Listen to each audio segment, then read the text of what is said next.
Alright, so the Ripper blade did pretty good. We did shear one of the pins, but I had preemptively gone out to my John Deere dealership and got a replacement bolt because I saw how easy Tractor Time with Tim managed to split their shear bolts. And it is not the right one for the job, but I went ahead and pressed it back into service and was real careful with it because the one that I was able to get from them, the smallest one that they had, was grade 5, I believe it was. Now, before I managed to do that, when I actually sheared the pin the first time, I did manage to tweak the hitch right here. It used to be nice and straight there. I don't know how visible that is. Let's throw some light on it. There we go. So it did kind of pull away whenever I sheared the first bolt. Looks okay now. It may have been the fact that it didn't shear in 2, it sheared in 3, and so there was something stuck in there that tried to go between there. And being my first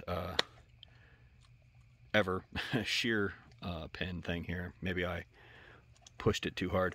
Oh, but look at this. I'm going to need another one because that guy there is also not right. It didn't totally make it through the shearing action itself. And let's see. Yeah, I should be able to pull that guy off there. But I'm going to get the right bolts to do it now. And actually, I think this one's slightly bent too. Is that possible? Maybe. I don't know. Either way, I'm pretty good at doing some light cosmetic damage to my new toys the day that I get them, and this, of course, is no exception. Everything else held up pretty good, and honestly, the Ripper's fine. Like I said, it's cosmetic, and if I really didn't like it, I could probably pound it back into place, but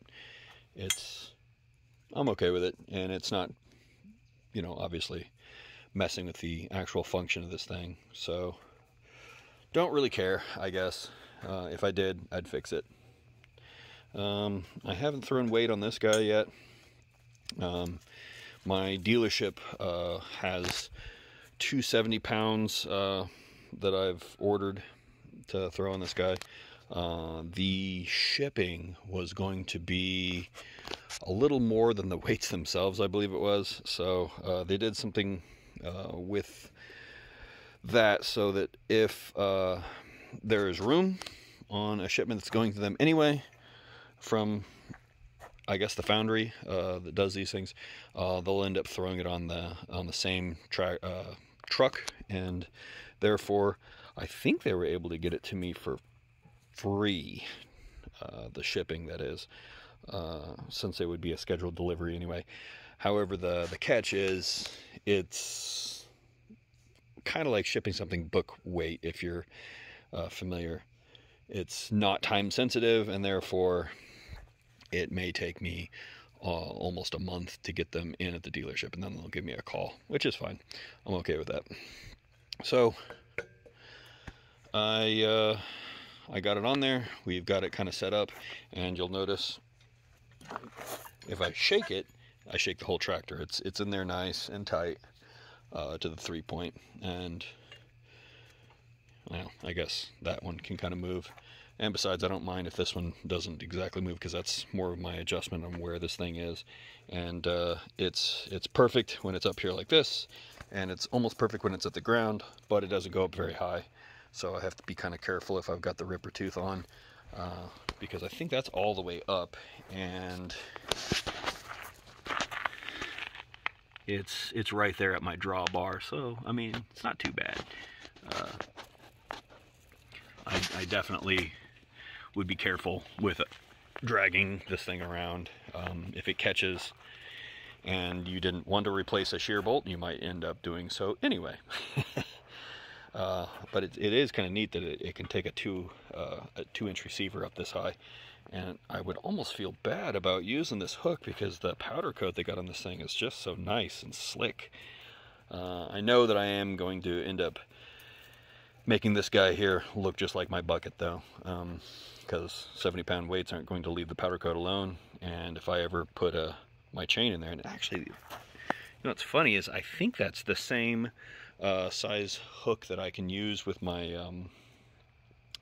pallet fork frame. So that really heavy duty chain that I've got, well, heavy duty in comparison to this, maybe not heavy duty in comparison to a aircraft carrier's anchor, but definitely more than is necessary for my little bitty tractor here.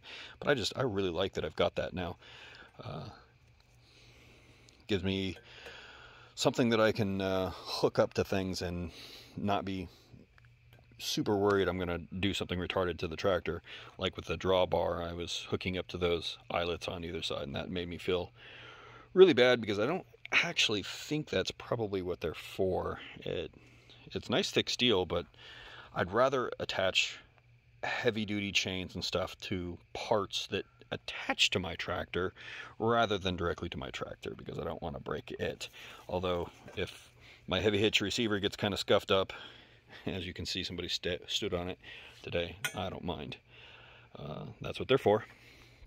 And I have found that the receiver hitch on top, while it's probably for a gooseneck trailer, it's a really handy place to put something that you're not using. So whenever trash day comes this week, we're going to be trying this guy out. I haven't decided if I'm going to put it in here or if I'm just going to put the pallet fork frames on and put it in front, because then I can move it around, which is kind of cool. Although I don't think that's what it's for. I think you're supposed to drag the can to this thing and then lift it up and not try to be, I think my dad calls it a lazy cowboy, where you attempt to not get off the tractor. In my time in the Army, that was kind of a cavalry thing. The stupid cavalry guys never wanted to get off their tanks. But yeah, I haven't managed to break this guy, although we threw Loctite on it and then of course immediately dug. So now I've got dirt that's probably never coming off, which is again fine. It's a bucket. It's not the body panels on a brand new car. I think we had a pretty good day here. I'll have to show you what my yard looks like, though. Here's the yard. It is all chewed up. I love it. So I've actually got a sprinkler that hits this thing with quite a bit of water during the day. And right where this duck was a pond, and then that's a rock that I kind of oopsed. And I dug this up, and then I also placed some dirt there that was kind of in my way as well.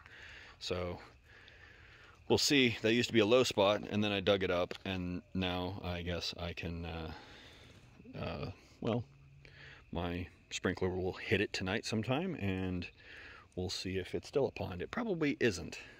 I have a feeling that that's going to be my new pond, and then maybe I should drag the thing through there too.